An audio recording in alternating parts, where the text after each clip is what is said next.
नमस्कार दोस्तों, हमारे चैनल हायर एजुकेशन में एक बार फिर आपका स्वागत है और मैं हूं आपका दोस्त राहुल। और आज की ये वीडियो मैं लेके आया हूं बीजेएमसी के स्टूडेंट्स के लिए bachelor of journalism and mass communication जो इस साल परस्यू करने वाले हैं आईपी यूनिवर्सिटी या फिर दिल्ली यूनिवर्सिटी से आप लोग अप्लाई कर रहे हो एंट्रेंस एग्जाम के लिए।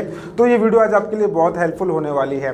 तो आपको जैसे ही पता है, मैंने पहले भी काफ़ी सारी वीडियोज़ बनाई है आप लोगों के लिए मास कम्युनिकेशन को लेके, मीडिया एप्टीट्यूड को लेके, और इनके एग्जाम पैटर्न्स की बातें हम रिसेंटली करते ही रहते हैं। तो आज की इस वीडियो में आपको थोड़ी एक लेटेस्ट अपडेट भी दूंगा इसके अंदर, और कुछ एक टिप्स भी बताऊंगा कि आप किस तरीके से अपनी स्ट्रैटेजी बना सकते हो। और ये वीडियो शायद आपके लिए काफ़ी हेल्पफुल होने वाली है। तो स्टार्ट करते हैं। तो जैसे कि आप देख रहे हो बीजेएमसी एंट्रेंस एग्जाम, और मैंने बहुत सारी डिटेल्स इसके बारे में लिखी है। इसके अंदर बेसिकली 4 सेक्शन पूछे जाते हैं आईपी यूनिवर्सिटी की। पहले मैं बात करूँ तो आईपी यूनिवर्सिटी में जो 4 सेक्शन होते हैं वो है मीडिया एप्टीट्यूड, फर्स्ट नंबर पे reasoning, English language comprehension and general awareness. ये 4 सेक्शन पूछे जाते हैं जो कि इक्वली 25% का वेटेज रखते हैं। 25% media aptitude, 25% reasoning, 25% English language, 25% general awareness. अब आपको मैं एक नई अपडेट बताता हूँ कि लास्ट ईयर तक क्या होता था, 150 क्वेश्चंस पूछे जाते थे, 4 मार्क ईच टोटल होते थे, 600 मार्क्स का क्वेश्चन पेपर आता था आपके लिए। इस साल 400 मार्क का क्वेश्चन आंसर आएंगे आपसे, जिसमें आपके पास 100 क्वेश्चंस होंगे अटैम्प्ट करने के लिए। 100 में से आपको कितना स्कोर करना है, कितने कम टाइम में करना है, वो मैं अभी थोड़ी देर में आपके साथ डिस्कस करूंगा। तो 400 मार्क्स का क्वेश्चन पेपर आएगा। 100 में से 25 क्वेश्चन होंगे इसके, 25 इसके, इस तरीके से 25 वेटेज डिवाइड होगा। टोटल होगा आपके पास 150 मिनट का टाइम करने के लिए। और अगर आप 100 को 150 मिनट से डिवाइड करते हो तो 1.5 मिनट आपके पास एक क्वेश्चन को अटैम्प्ट करने के लिए होता है। अब ऐसा तो नहीं है हर क्वेश्चन को आप इक्वली 1.5 मिनट दोगे। काफ़ी सारे ऐसे भी क्वेश्चन होंगे जो आप फटाफट 30 सेकंड में भी कर दोगे, और काफ़ी सारे ऐसे भी क्वेश्चन होंगे जिनको आप 2 मिनट भी ले लोगे करने के लिए। तो जितनी आपकी प्रैक्टिस स्ट्रांग होगी, जितनी आपकी मतलब एक्यूरेसी होगी एग्जाम को अटैम्प्ट करने की, उतनी जल्दी आपका एग्जाम क्रैक होगा और अच्छा स्कोर आपका आएगा। अब इसकी नीड क्यों है? देखो, एंट्रेंस एग्जाम से बहुत सारे बच्चे भागते हैं। मेरे पास आज भी बहुत सारे बच्चों के मैसेज आते हैं कि सर बिना एंट्रेंस एग्जाम वाला कॉलेज बता दो, बिना एंट्रेंस एग्जाम के जर्नलिज्म में कैसे एडमिशन लें। उसमें मज़ा नहीं है।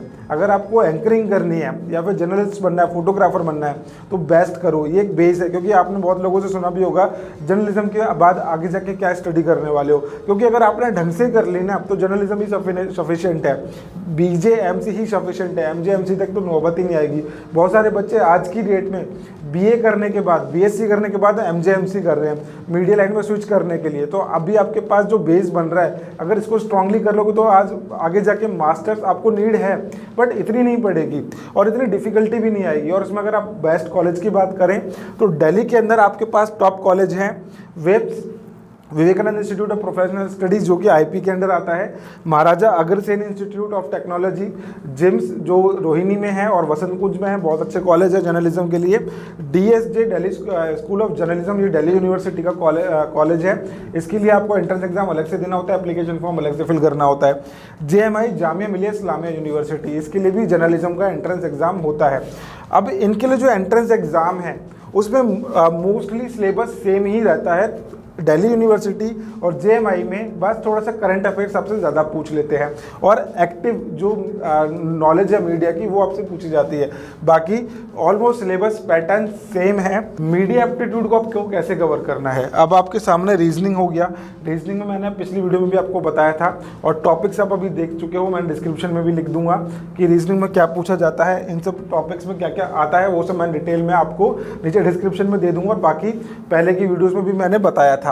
इस वीडियो में मेरा मोटिव था आपको बताना कि अपडेटेड पैटर्न अब ये हो चुका है, इसको फॉलो करो। जो हमारे पास गाइड्स होती है, बुक्स होती है जो आप ऑनलाइन मंगा रहे हो, उसमें क्या किया जाता है, 2018 को 2019 कर देते हैं, 2019 को 2020 कर देते हैं। बहुत सारी वेबसाइट्स पे भी गलत इन्फॉर्मेशन है, अभी तक कहीं पे भी अपडेट नहीं हुआ है। अब आप अपने आप को अपडेट करो, नए पैटर्न के हिसाब से तैयारी करो। 100 क्वेश्चंस आपको अटैम्प्ट करने हैं और 100 में आपके मार्क्स आने चाहिए अप्रॉक्सीमेटली 75+ इन कॉलेजेस में एडमिशन लेने के लिए। तो 75+ जब आप क्वेश्चंस अटैम्प्ट करोगे करेक्टली, तब जाके कहीं आपका स्कोप है अच्छे कॉलेज में जाने का। तो 100 पर टारगेट करना है, 100 के हिसाब से प्रैक्टिस करनी है। 150 के हिसाब से अपनी स्पीड को मत बनाओ क्योंकि आप स्लो हो जाओगे। इसके बाद हम बात करते हैं मीडिया एप्टीट्यूड की। मीडिया एप्टीट्यूड के अंदर आपसे पूछा जाता है इंट्रोडक्शन ऑफ कम्युनिकेशन, मैंने वीडियो बनाई है इसके लिए। मीडिया ऑफ कम्युनिकेशन के लिए भी मैंने वीडियो बनाई है। Electronic media, radio and music industry, folk media. अब इन दो पोर्शन के अंदर electronic media and radio and music industry के अंदर आपसे ये नहीं पूछा जाएगा कि रेडियो क्या होता है, इलेक्ट्रॉनिक मीडिया में ये नहीं पूछा जाएगा कि टीवी क्या होता है या फिर इलेक्ट्रॉनिक मीडिया क्या होता है। इनकी हिस्ट्री आपको पढ़नी है। हिस्ट्री कब बना था, दूरदर्शन कब आया था, विविध भारती कब आया था, ब्रॉडकास्टिंग कब हुई थी, इनकी जो हिस्ट्री है और कौन कौन लोग इसमें फेमस थे, कैरेक्टर्स किन किन का ज़्यादा रोल प्ले हुआ है इसमें, और विक्रम साराभाई जो सैटेलाइट्स जो हमारी आई थी, बनी थी ब्रॉडकास्टिंग के लिए, वो सारी इन्फॉर्मेशन आपसे इसमें पूछी जाती है। अब मीडिया को हल्के में मत लो कि आपने जाके बस एग्ज़ाम दे दिया, मेरे को मीडिया करना है, पैसे मत खराब करो अपने, ठीक है, एप्लीकेशन फॉर्म के। अब अगर एप्लीकेशन फॉर्म भर दिया है तो उसको थोड़ा बहुत यूटिलाइज कर लो, पढ़ लो इस चीज़ के लिए। बोर्ड्स का एग्ज़ाम के लिए तो आपको 2 महीने से भी ऊपर हो गया तैयारी करते हुए, ये सारी चीज़ें पढ़ने के लिए। अब आपके पास आज की डेट में देखा जाए 4 या 5 जून की आज डेट है, तो आज से लगभग आपके पास बचते हैं 30 डेज टू 35 डेज में आपका एग्ज़ाम कंडक्ट हो जाएगा। तो उसके अकॉर्डिंग आपको तैयारी अपनी बूस्ट कर देनी है। इन टॉपिक्स की हिस्ट्री बहुत अच्छे से हमने एप्लीकेशन में पढ़ाई हुई है। हायर एजुकेशन आप जब डाउनलोड करोगे एप्लीकेशन को, उसमें हमने पूरी डिटेल में इन्फॉर्मेशन दी हुई है। मॉक टेस्ट, पीडीएफ, नए पैटर्न के हिसाब से सब कुछ अपलोडेड है। और आप सबके लिए गुड न्यूज़ ये है कि हमने एक रिवीजन पैक भी निकाल दिया इसके लिए 15 जून को, जो कि बहुत सारे बच्चे हैं और कंप्लेंट भी आती है बहुत सारे बच्चों की कि सर आपकी फ़ीस बहुत ज़्यादा एक्सपेंसिव लग रही है। 5000 हमने स्टूडेंट्स के लिए एक स्टैंडर्ड फीस रखी ताकि बच्चों को मैक्सिमम बेनिफिट मिल सके। बट आज भी कुछ बच्चे ऐसे हैं जिनको 5000 में बहुत एक्सपेंसिव लगता है। Let me tell you friends कि जो बच्चे अभी दिल्ली में रह रहे हैं, आप गूगल पे एक बार सर्च करोगे ना, BJMC coaching near me, BBA coaching near me, people are charging 25,000 20,000 per month. बहुत अननेसेसरी चार्ज लिया जा रहा है, इतना एक्सपेंसिव नहीं बनती आपकी कोचिंग। बट हायर एजुकेशन हमने एक इनिशिएटिव लिया कि हमारे जितने भी स्टूडेंट्स हमारे साथ जुड़े हुए हैं सबको हम कम से कम फी में बेनिफिट देंगे। बट अब आपके ऊपर है, आप जून का जो रिवीजन पैक है उसको लो, उसमें कंप्लीट इन्फॉर्मेशन आपको exam pattern, details, videos, lectures, mock test, PDF सब कुछ अवेलेबल हो जाएगा और ये बहुत शॉर्ट टाइम के लिए आएगा। तो इस रिवीजन पैक में अपने जितने भी आप बच्चों ने अभी तक कोर्स नहीं लिया है हमारा, उस कोर्स को यहाँ पे ज्वाइन कर सकते हो और बीजेएमसी का एंट्रेंस एग्जाम आपका 100% क्रैक होगा। और हम एक अच्छी तैयारी करेंगे, लाइव डाउट सेशन हम बनाते रहते हैं, तो आपकी प्रिपरेशन में कोई कमी नहीं होनी चाहिए और आपके पास कोई एक्सक्यूज नहीं होना चाहिए। रिसोर्सेज आपके पास है, इन्फॉर्मेशन यहाँ पे है और गाइडेंस मैं आपको दे रहा हूँ। और आगे जो एडमिशन का प्रोसेस होगा, कॉलेज की काउंसलिंग होगी, उसमें भी मैं आपको complete up to date information देता रहूँगा।